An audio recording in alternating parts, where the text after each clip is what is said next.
Bobby Witt Jr. and the Royals certainly dodged a bullet yesterday, but how anxious were we waiting for the news on his health? We'll tell you next on Locked On Royals.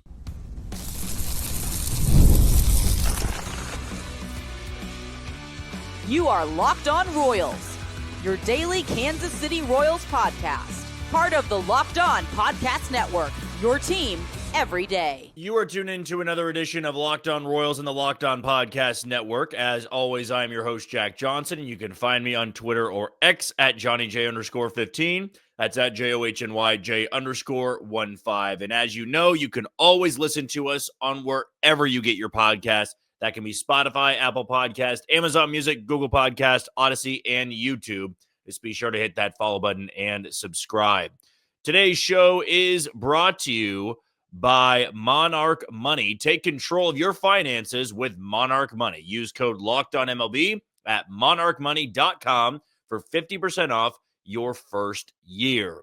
And a shout out to all the new listeners here, just so you're more informed on this podcast.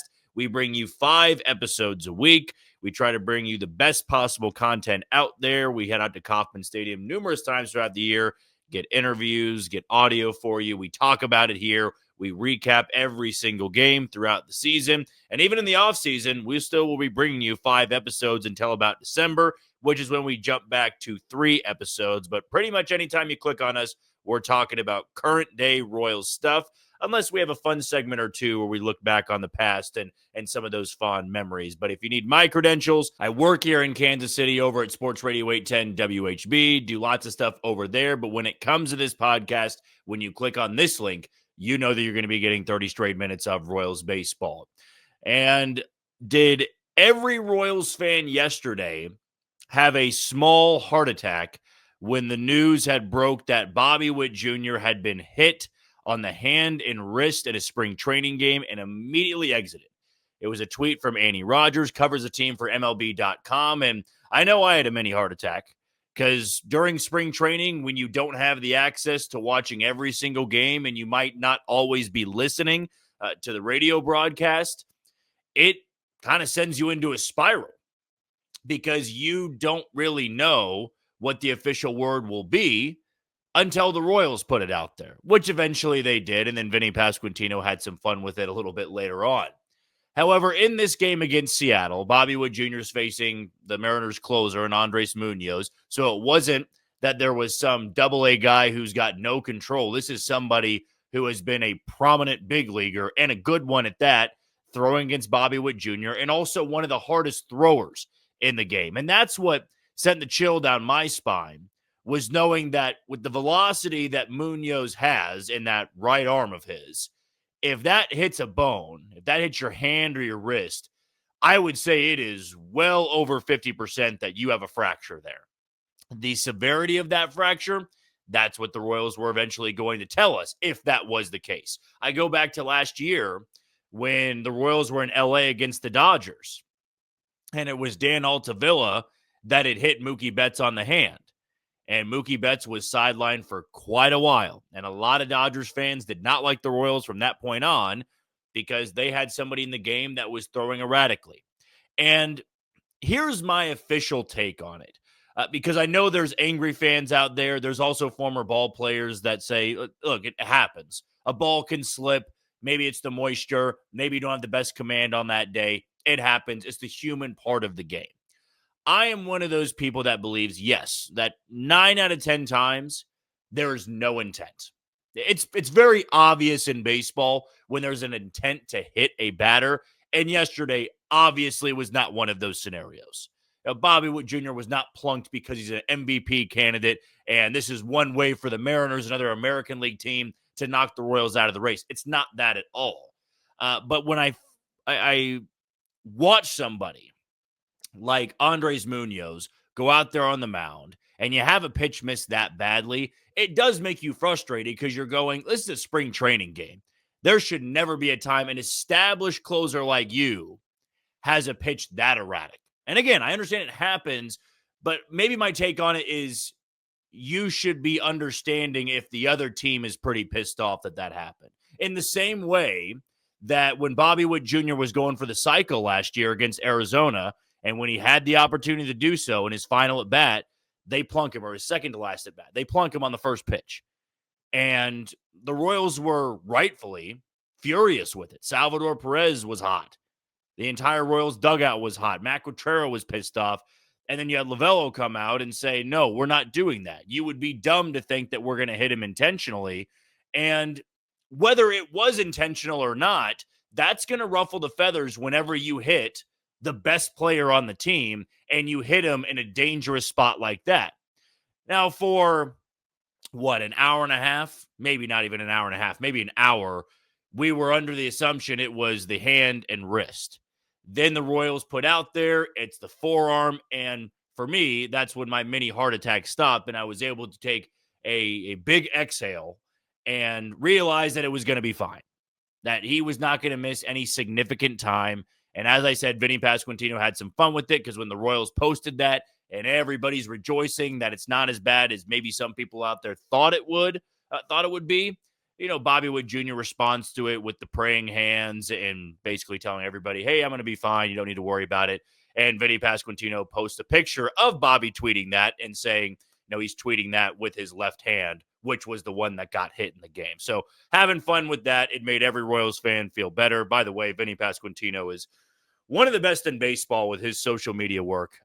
Really an enjoyable follow. And I'm not just saying that because I'm a Royals fan. I feel that most baseball fans out there enjoy the work that Vinny does. But when it comes to this specific moment and the Royals having a talent like this and spring training, it's every year with spring training, I hold my breath until they finally leave, because you just never know what's going to happen. I mean, moments after Bobby gets hit on the forearm, the ensuing inning, Nelson Velasquez has to leave the game, though it was just a calf cramp, I believe it was classified as.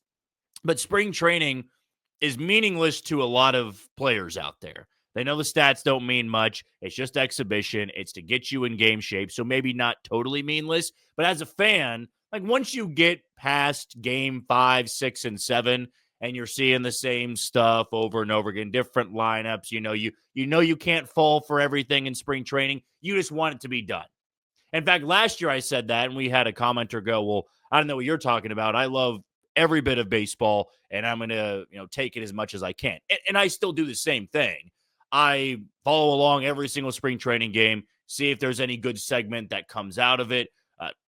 On days like today, we're using Carlos Estevez as an example, and then also kind of pulling from a Mailbag Friday last week on Vinnie Pasquantino and Jack Caglianone. But in these games, you're trying to find content, you're trying to find ideas.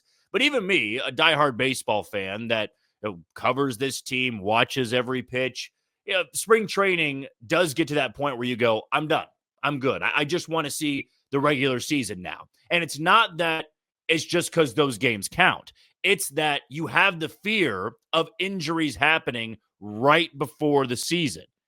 And if that worst case scenario occurred yesterday, where Bobby gets hit in a meaningless spring training game and he fractures his hand and he's out for a chunk of time, that's the difference in the Royals maybe not even being a competitive team because of how important he is, both defensively and at the plate, and just as an overall player. He goes down, you can't mask that. There was no way the Royals would be able to.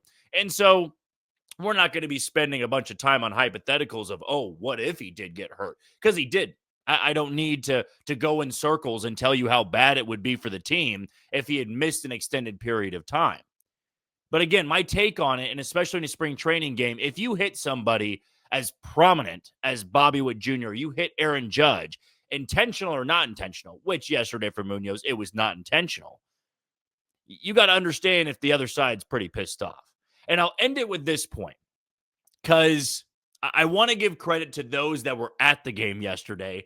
And as everybody's scrambling and panicking about what's going on, there were people that were being the inside reporters of, hey, I'm out here at the game. I'm at the stadium. Didn't look too serious. He was walking off. Q immediately pulled him the moment he got hit. It wasn't that he was screaming in pain. It was agonizing, and it was so tough to watch. So those people I give a hat tip to, because you were able to calm down the masses yesterday and just trying to find any little piece of info that stuff was going to be okay. That's spring training 101. When somebody goes down, you're just sitting on pins and needles until the official word comes out.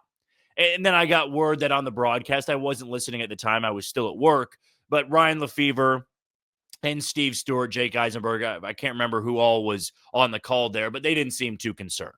And the final point, as I'm getting to here, is that in a spring training game, if this happened in the first inning or the fifth inning, as it did, you're pulling him anyway.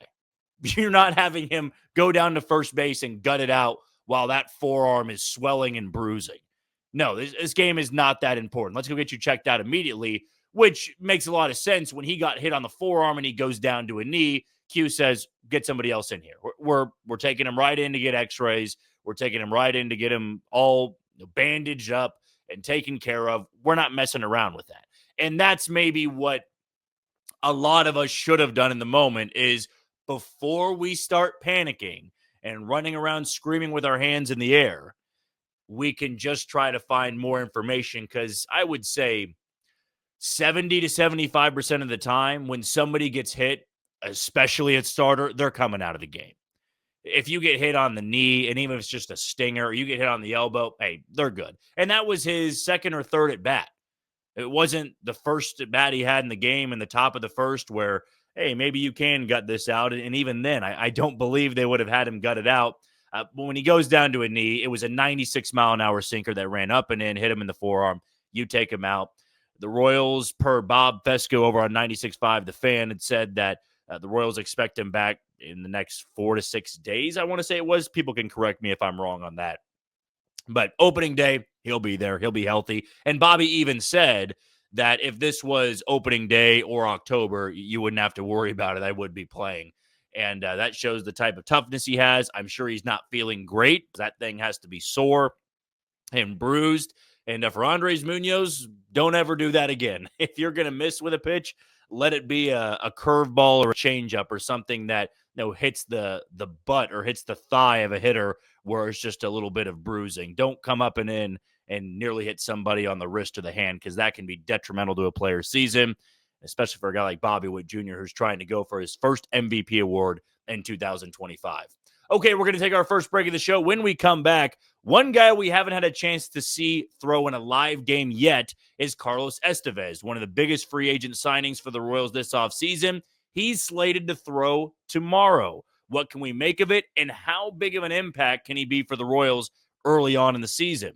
We'll talk about it next on Locked On Royals. You are tuned into Locked On Royals and the Locked On Podcast Network. I'm your host, Jack Johnson, and you can find me on Twitter or X at JohnnyJ_15. Want to give a shout out to our first sponsor today in Monarch Money. Have you ever checked your bank account and wonder, where did all my money go? Between dining out, online shopping, and entertainment, it's easy to lose track. That's where Monarch Money comes in, your personal CFO, giving you full visibility and control over your finances. Monarch Money isn't just a budgeting app, it's a complete financial command center. You can track all your accounts, investments, and spending in one place, so you stop just managing your money and start building wealth. Take control of your finances with Monarch Money. Use code LOCKEDONMLB at monarchmoney.com for 50% off on your first year. That's monarchmoney.com with code LOCKEDONMLB. That's LOCKEDONMLB for half off on your first year. So go get started today with Monarch Money. The next segment we're going to be diving into involves a player that we're all very excited to see tomorrow afternoon, which is Carlos Estevez. He's scheduled to make his spring debut for the Royals, and he's been sidelined the majority of camp with a little bit of back tightness, I want to say it was called. Never seemed too concerned about it. Certainly Carlos did not. The coaching staff did not appear too concerned, and Mac Quatrero said per Annie Rogers a few days ago that he threw a live bullpen. It went really well, so he's trending to make that start, or not start, but appearance tomorrow in their game. I want to say against the Angels, if I'm not mistaken. And I might go one step further. If it is that Angels game, then it is televised. Yeah, they will play tomorrow. They'll be on TV at 3:10. Michael Walker gets the ball. So we can expect to see the former Angel in Carlos Estevez getting the ball for his Royals debut. And that should be very exciting, considering that we're not having to go an entire spring without seeing him in action. That would give me concern that the injury is a lot worse than people are leading on. It reminds me last year, though it was a different injury, but John McMillan just never got around to getting in a game. It was, we're trying to throw here. Oh, he didn't respond too well. We'll try again a little bit later on. Oh, it didn't work out that well. And then John McMillan never ended up being healthy for the Royals, and they ended up DFAing him. He gets picked up and now apparently doing pretty well for the Philadelphia Phillies.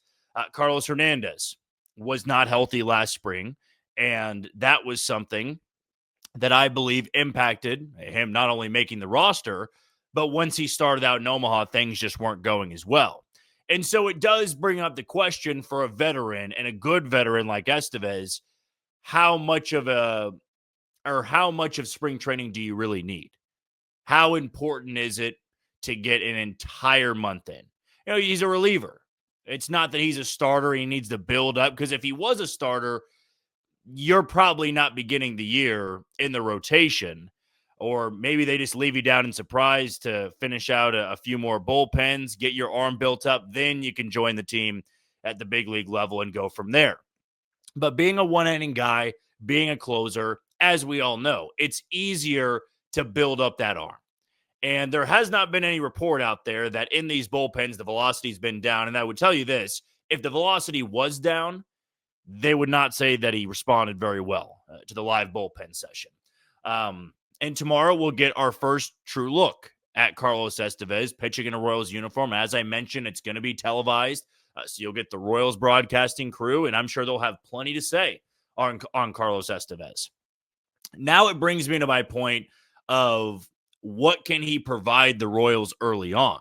And assuming he's 100%, assuming he looks good tomorrow and he only needs the 10 to 12 days to get ramped back up, maybe have 3 or 4 outings, well, then you're going to be good to go. Then he'll be 100%. You'll feel fine. The velocity will be anywhere from 96 to 98 with his other pitches working. That's all fine and dandy. That's the best case scenario. But to have a 100% healthy Carlos Estevez, I truly do believe changes the overall outlook of this bullpen. Because I've been asked this many times, and we touched on it on a segment last week, which was who gets the nod as the closer in April. In a perfect scenario, everybody's getting outs, everybody's going 1, 2, 3, starter goes 6.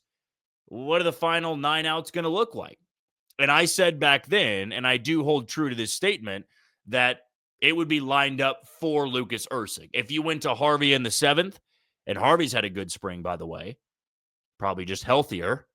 But if Hunter Harvey has a clean 7th, and you have 6 outs to go, and it's Estevez and Erceg, I would imagine they would go to Carlos Estevez first.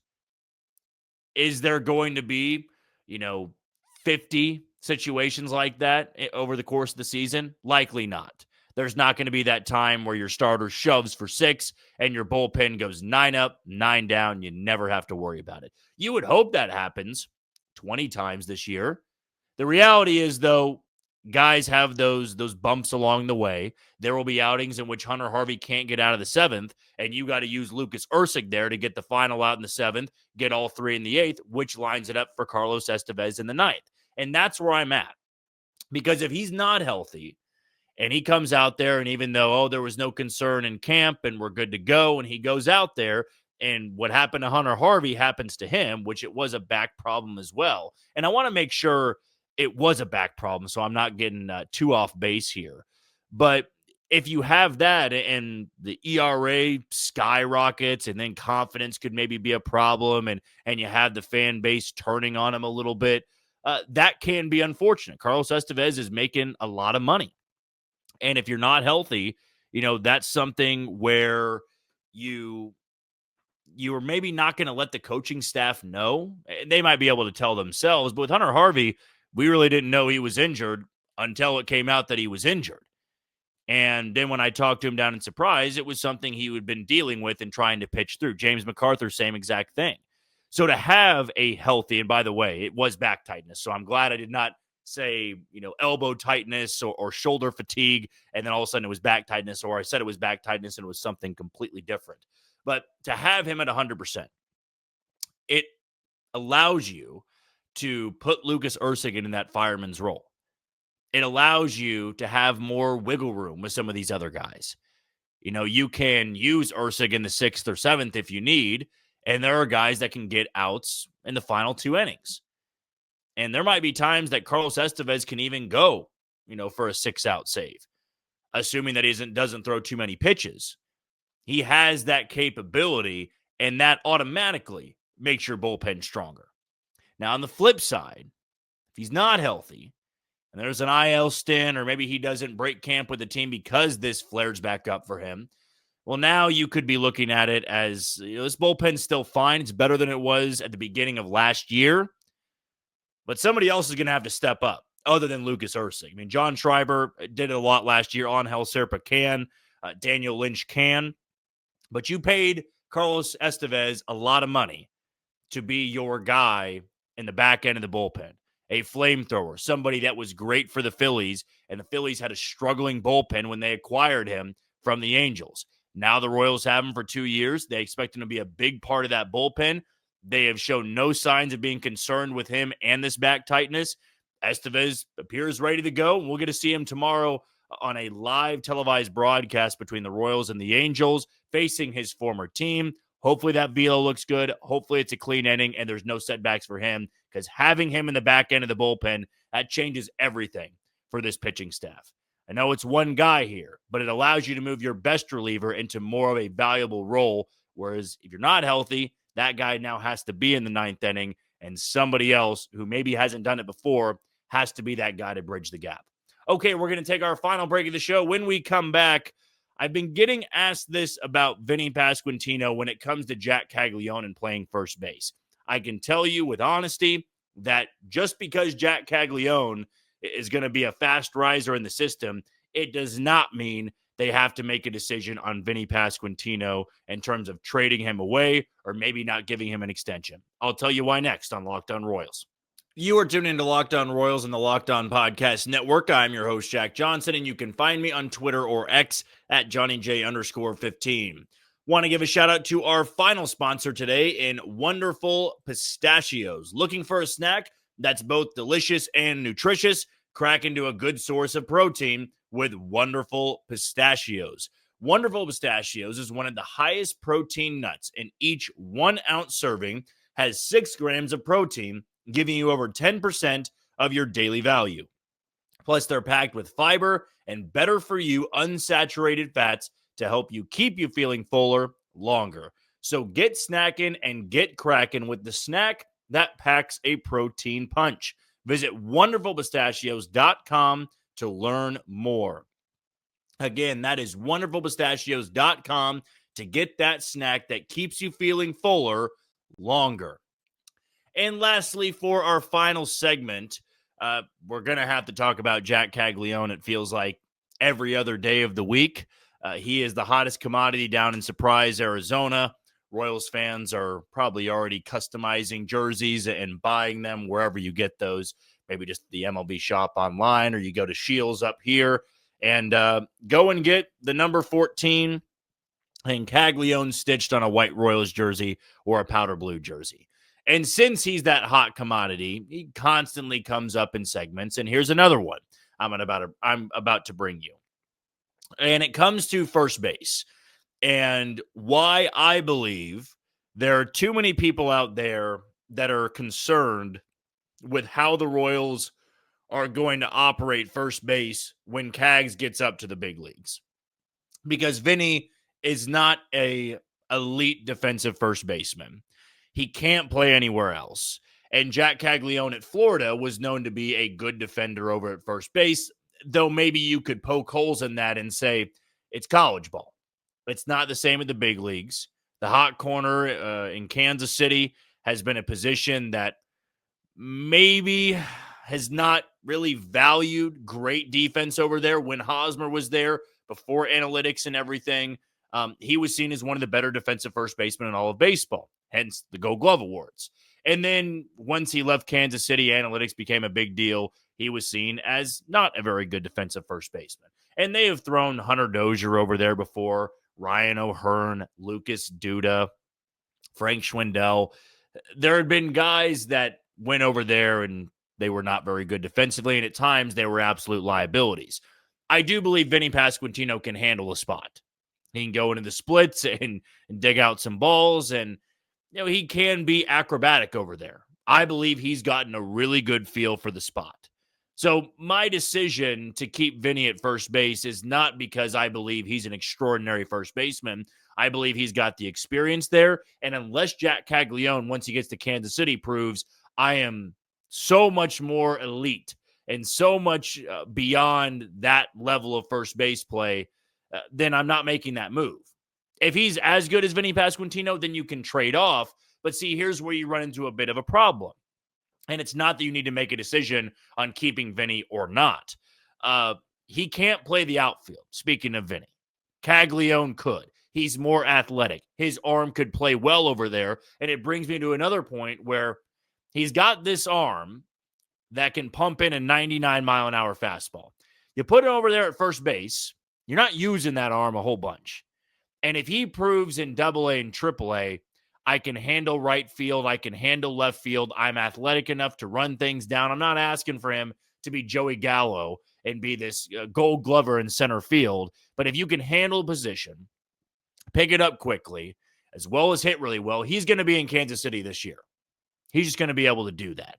And it's not to say that he is permanently going to be a right fielder or a left fielder for that matter. You can have both these guys in the lineup on the same day with Cags being at first base. We are so soon to forget that the Royals do not have a set DH. Salvi will DH a lot this year. You'll also see Vinnie DH. You will see Michael Massey DH, Jonathan India DH, Hunter Renfroe DH, MJ Melendez DH. But if you bring up somebody like Jack Caglianone, and let's say he does play elite first base, he looks like Matt Olson over there, or Paul Goldschmidt over there, at least younger prime version of Paul Goldschmidt. He does that.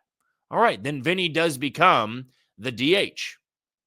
It's not quite as comparable to Billy Butler and Eric Hosmer because Billy was never really known as a good defensive first baseman, and I believe Vinnie was much better at first base than Billy Butler. And Billy Butler was just a pure hitter.